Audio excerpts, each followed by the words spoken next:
ശേഷം പ്രസംഗിക്കപ്പെടുകയും അത് കേൾക്കുകയും അനുസരിക്കുകയും ചെയ്യുന്ന ദേശത്തും അത് സ്വീകരിക്കുകയും അംഗീകരിക്കുകയും ചെയ്യുന്ന ജനങ്ങൾക്കും ശാന്തിയും സമാധാനവും കൈവരിക്കാൻ കഴിയും എന്ന സത്യമാണ് സുവിശേഷ ദൂത് പങ്കുവയ്ക്കുന്നതിന് ഞങ്ങളെ പ്രേരിപ്പിക്കുന്ന ഒന്നാമത്തെ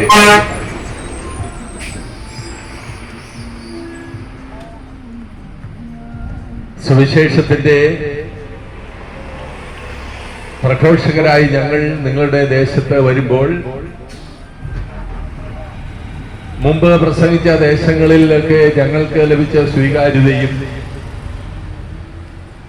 വീണ്ടും ഈ സ്നേഹത്തിന്റെ സ്വർഗീയ ദൂതുമായി കടന്നു വരണമെന്നുള്ള ആഹ്വാനവും ഞങ്ങൾക്ക് എപ്പോഴും സുവിശേഷ സന്ദേശവുമായി ദേശങ്ങളിൽ എത്തുന്നതിന് എപ്പോഴും ഞങ്ങളെ ധൈര്യപ്പെടുത്തുന്ന പ്രചോദിപ്പിക്കുന്ന ഘടകമാണ്. ഈ സത്യസുവിശേഷം സൂക്ഷ്മമായി ശ്രദ്ധിക്കുന്ന ആളുകൾ അവർ ഏത് മതസ്ഥരായാലും ഏത് ജാതിയിൽപ്പെട്ടവരായാലും ഏത് വിശ്വാസം പുലർത്തുന്നവരായാലും അവർക്കെല്ലാം ഈ സ്നേഹദൂത് സ്വർഗത്തിന്റെ ഈ സ്നേഹദൂത് സ്വീകാര്യമായിരിക്കും എന്ന കാര്യത്തിൽ സംശയമില്ല. കാരണം ഇത് മതങ്ങളെ തമ്മിൽ ഭിന്നിപ്പിക്കുന്നതോ മനുഷ്യരെ കൂട്ടിയടുപ്പിക്കുന്നതോ ഒന്നുമല്ല.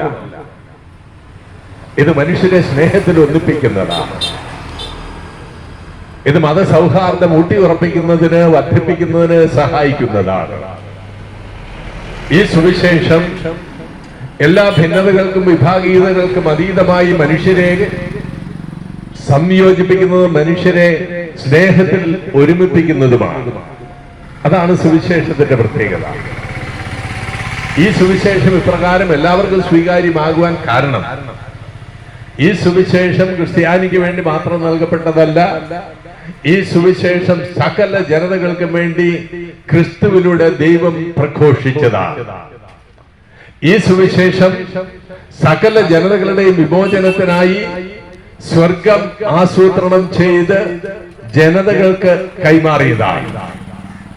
ഈ സുവിശേഷം എല്ലാ മനുഷ്യർക്കും വിമോചനവും എല്ലാ മനുഷ്യർക്കും വിശുദ്ധീകരണവും പാപമോചനവും നൽകുന്നതും എല്ലാ മനുഷ്യരെയും ദൈവ സ്നേഹത്തിൽ ഒന്നിപ്പിക്കുന്നതും മനുഷ്യരെ സ്നേഹത്തിലും ഐക്യത്തിലും സംയോജിപ്പിക്കുന്നതുമാണ്. കാരണം ഈ സുവിശേഷത്തിന്റെ സാരാംശം എന്നത് സ്നേഹമാകും. ഞങ്ങൾക്ക് പ്രഘോഷിക്കാനുള്ള സുവിശേഷം അതാണ്. അത് കർത്താവായ യേശുക്രിസ്തുവിലൂടെ വെളിപ്പെട്ട സുവിശേഷം. ആ സുവിശേഷം ഇതാണ്. ഒന്നാമത് നിങ്ങൾ ദൈവത്തെ സ്നേഹിക്കണം. അതുപോലെ തന്നെ പ്രാധാന്യമുള്ളതാണ് നിന്നെപ്പോലെ നിന്റെ സഹോദരനെ സ്നേഹിക്കണം. ഇവിടെ ആരാണ് സഹോദരൻ എന്നുള്ളതിനെ സംബന്ധിച്ച് ചില സംശയങ്ങൾ ഉണ്ടാകാം. സഹോദരൻ ആരാണ്? മനുഷ്യനായി നിന്റെ മുമ്പിൽ കാണപ്പെടുന്ന ഏവനും ദേശങ്ങൾക്കും കാലങ്ങൾക്കും വർഗവർണ്ണങ്ങൾക്കും മതജാതികൾക്കും അപ്പുറം മനുഷ്യനായിരിക്കുന്നവൻ ഏവനും നിന്റെ സഹോദരനാണ്. അവിടെയാണ് നമ്മൾ സുവിശേഷത്തിന്റെ കാതൽ കണ്ടെത്തുന്നത്. ദൈവം തന്റെ ഛായയിലും സാദൃശ്യത്തിലും സൃഷ്ടിച്ച സകല മനുഷ്യരും ജാതിക്കും മതത്തിനും വർണ്ണവർഗങ്ങൾക്കും സാമൂഹ്യ പദവികൾക്കും അപ്പുറം മനുഷ്യനായിരിക്കൊണ്ട് ദൈവം തന്റെ സാദൃശ്യത്തിലും തന്റെ ഛായയിലും സൃഷ്ടിച്ചിരിക്കൊണ്ട് സകല മനുഷ്യരും നമ്മുടെ സഹോദരങ്ങളാണെന്ന് ഓരോരുത്തരും അംഗീകരിക്കുന്നിടത്താണ് സുവിശേഷം ലോകത്തിൽ പ്രസക്തമായി തീരുന്നത്.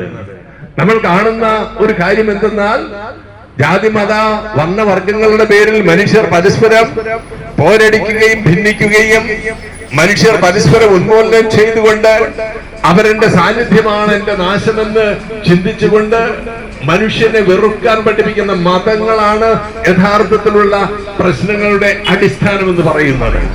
തീർച്ചയായിട്ടും മതങ്ങൾ മനുഷ്യനെ കൂട്ടിയോജിപ്പിക്കുന്നതിന് വേണ്ടിയുള്ളതാണ്. മതങ്ങൾ മനുഷ്യനെ സ്നേഹത്തിൽ ഒന്നിപ്പിക്കുന്നതിന് വേണ്ടിയുള്ളതാകണം.